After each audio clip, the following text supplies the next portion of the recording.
पानीपत के समालखा में आज बीजेपी के बड़े दिग्गज जुटने जा रहे हैं। समालखा में होगा बीजेपी का शक्ति केंद्र संगम। 6 लोकसभा क्षेत्र के शक्ति केंद्र प्रमुखों को संगम में आमंत्रित किया गया। बीजेपी अध्यक्ष ओपी धनखड़ ने संगम में बुलाया है और 2 सत्र में यह रहेगा बीजेपी का शक्ति केंद्र संगम। पहले सत्र में शामिल होंगे मुख्यमंत्री मनोहर लाल, दूसरे सत्र में बीजेपी के राष्ट्रीय अध्यक्ष बड़े दिग्गज जेपी नड्डा शामिल होंगे। तो वहीं बीजेपी राष्ट्रीय उपाध्यक्ष सोदान सिंह समेत कई वरिष्ठ नेता आज इस संगम में मौजूद रहने वाले हैं। पानीपत के समालखा से अनिल मौर्य हमारे संवाददाता जुड़ चुके हैं हमारे साथ लाइव, उनसे बातचीत करेंगे। अनिल मौर्य, देखिए बीजेपी का शक्ति केंद्र संगम है, लोकसभा क्षेत्रों को साधने की कोशिश की जा रही है संगम के माध्यम से।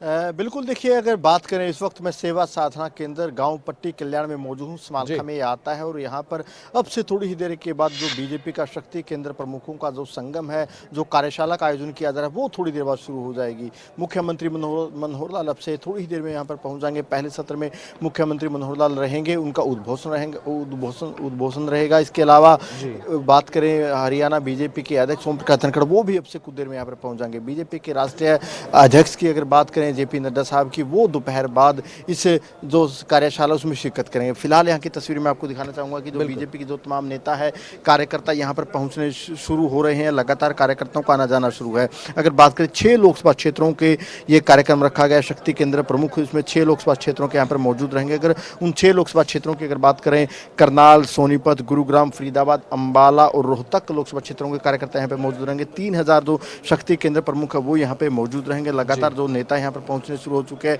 बीजेपी के जो करनाल से सांसद है संजय भाटिया, वो भी यहाँ पे पहुंच चुके हैं। उनसे भी जानेंगे कि किस तरीके का पूरा कार्यक्रम है। भाटिया साहब यहाँ पे मौजूद है। जीएल शर्मा साहब गुरुग्राम से बीजेपी के नेता, वो यहाँ पे मौजूद है। बात करेंगे कि किस तरीके से जो कार्यक्रम है, कार्यकर्ताओं का जो शेड्यूल रहने वाला है। भाटिया साहब, इतना बड़ा कार्यक्रम 6 लोकसभा क्षेत्रों का आपने रखा है, शक्ति केंद्र प्रमुख पहुँच चुके, किस तरीके से जो पूरा कार्यक्रम का कार्यशाला का शेड्यूल रहने वाला है? ये हमारे संगठनात्मक कार्यशैली है और जब से हमारे प्रदेश अध्यक्ष माननीय ओम प्रकाश धनखड़ जी बने, और वो तो संगठन करता है, कार्यकर्ता का निर्माण करना, उनको उनके काम की समझ देना, ये उनका शुरू से ही स्वभाव भी रहा है। मुझे ध्यान आता है, मैं युवा मोर्चा का लगभग 98 था, प्रदेश महामंत्री था, तो वो हमारे युवा मोर्चा के प्रभारी थे। क्योंकि विद्यार्थी परिषद में अखिल भारतीय स्तर तक उन्होंने काम किया, तो इस तरह की उनकी कार्यशैली रही है और लगातार इस तरह के ट्रेनिंग प्रोग्राम चलते रहते हैं। और ये शक्ति केंद्र प्रमुख, जैसे आपको पता है कि बीजेपी कैडर बेस पार्टी है और ये 6 लोकसभाओं के हर शक्ति केंद्र का जिनका डाटा फीड है और वेरीफाइड है, एक कार्यकर्ता सूचीबद्ध proper with identity card. Verification का तो आईडी मुझे लग रहा है जीएल शर्मा साहब ने आई कार्ड लटकाया हुआ है, इसमें बिल्कुल क्यूआर कोड है, आईडी नंबर भी है। ये पूरा का पूरा डाटा इस तरीके से ये फीड किया गया, वेरीफाई किया गया, 2-2, 3-3 बार वेरीफाई किया गया और उसके बाद ये सबको किया गया। और कार्यकर्ता तो लाखों की संख्या में है। हमारी व्यवस्था तो पन्ना प्रमुख तक पहुंच चुकी है।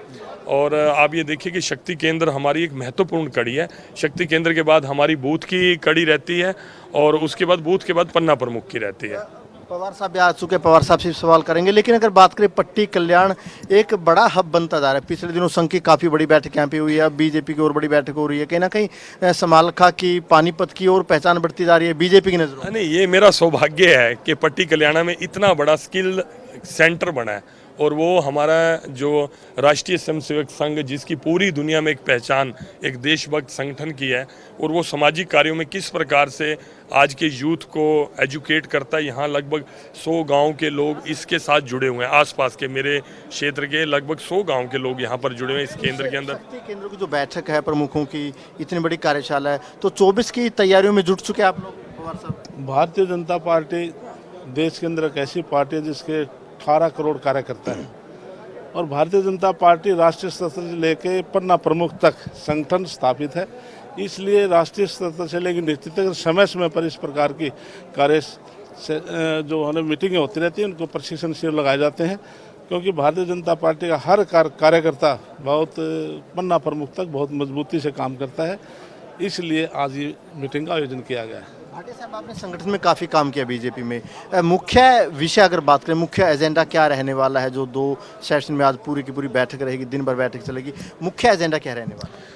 मैं आपको बताऊं, मैंने संगठन में काम किया और मैं समझता हूं मेरा जीवन का सबसे गोल्डन पीरियड वही रहा जब मैंने प्रदेश महामंत्री के नाते भारतीय जनता पार्टी में ये दायित्व संभाला। मुझे पूरे हरियाणा का प्रवास करने का मौका मिला। एक तो मेरा हर नीचे तक के कार्यकर्ता में मित्रता और प्रेम भाव रहा, और हमारा और केवल भारतीय जनता पार्टी का एक भाव रहता है कि अपने कार्यकर्ता को और अपग्रेड करना, टेक्नोलॉजी से अपग्रेड करना, और किस तरह उनका काम का टारगेट क्या होना चाहिए, काम की स्किल कैसी होनी चाहिए, वो रहता है। इसलिए समय समय पर हमारे चाहे प्रदेश स्तर पर हो, जिला स्तर पर हो, मंडल स्तर पर भी हम प्रशिक्षण वर्ग लगाते हैं। ये भी एक दिन की आप इसको वर्कशॉप मान सकते हैं कि जो शक्ति केंद्र प्रमुख हैं, शक्ति केंद्र प्रमुख एक बहुत सक्रिय टीम है, हमारी सक्रिय कार्यकर्ता है। चाहे कोई प्रदेश का, अभी मैं मान लो सांसद भी हूँ तो मैं एक मंडल का पालक हूँ, मैं सनोली मंडल का एक पालक हूँ। पालक के नाते मेरी उस मंडल करनी पूरी लोकसभा की चिंता है, लेकिन उस मंडल का विशेष रूप से संगठनात्मक कार्यों की भी चिंता करना।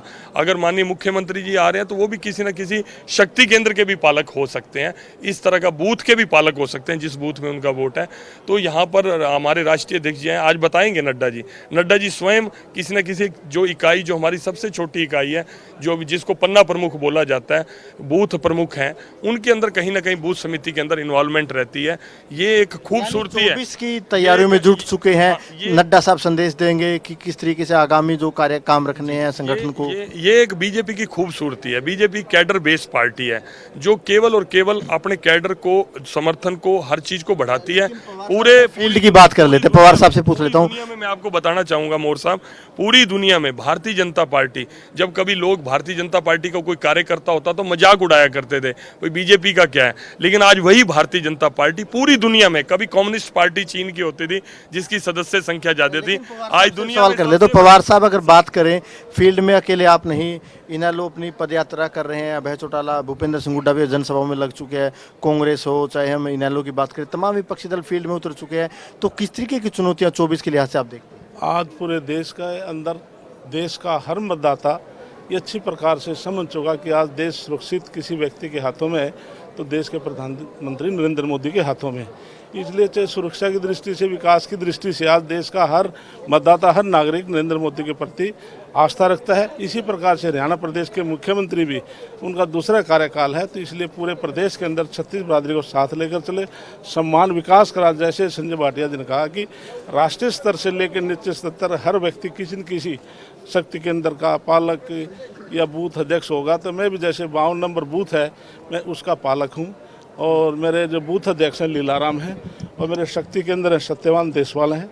1144 मेरे बूथ के वोट है, और BLA2 मेरा राहुल है। तो इसलिए सारे का सारा हमारा संगठन, कितना बड़ा नेता हो, चाहे राष्ट्रीय अध्यक्ष हो, चाहे सांसद हो, विधायक हो, कहीं ना कहीं चाहे पालक की जिम्मेदारी है, चाहे शक्ति केंद्र की जिम्मेदारी है, तमाम बड़े नेताओं को भी इस तरीके की जिम्मेदारी बीजेपी में संगठन के नाते दी जाती है। चाहे CM साहब, उनके पास भी इस तरीके की जिम्मेदारियां संगठन के नाते दी गई है। अब से पवार साहब कुछ कह रहे हैं भाटिया साहब? 24 के चुनाव की बात, आपका प्रश्न अधूरा रह गया। मैं आपको बताऊं, भारतीय जनता पार्टी चाहे 19 में चुनाव लड़ी, 19 के अगले दिन ही चुनाव का रिजल्ट आते ही भारतीय जनता पार्टी का कार्यकर्ता फील्ड के अंदर उतर जाता है। हमारे हर काम के अंदर ये लगता है कि चुनाव की तैयारी हो रही है। और मैं आपको बताऊं, विपक्ष केवल आलोचना करने में और भ्रमित करने के अलावा मुझे लगता है उन्होंने कभी कुछ नहीं किया।